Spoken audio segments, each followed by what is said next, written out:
Hey everyone, let's talk about something we all love, pizza. But here's the thing. While pizza is delicious, it may not be the best choice for your health, especially if you're trying to manage your weight or blood sugar. First off, pizza is often high in refined carbohydrates from the crust. These carbs can spike your blood sugar quickly, which isn't great for anyone, but especially for those with diabetes or insulin resistance. Plus, most pizza crusts are made from white flour, which lacks fiber and nutrients.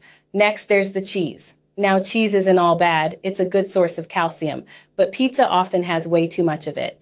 That can mean a lot of saturated fat, which can raise cholesterol and increase the risk of heart disease. And let's not forget about the toppings. Many pizzas are loaded with processed meats like pepperoni or sausage. These are high in sodium and unhealthy fats, which can contribute to high blood pressure and other health problems over time.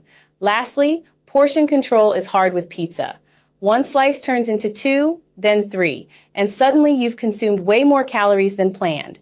Over time, this can lead to weight gain and increased risk of various health issues. But don't worry, you don't have to give up pizza entirely. Consider healthier alternatives like whole wheat crusts, more vegetables, and lean proteins for toppings. What do you think? How do you enjoy pizza while staying on track with your health?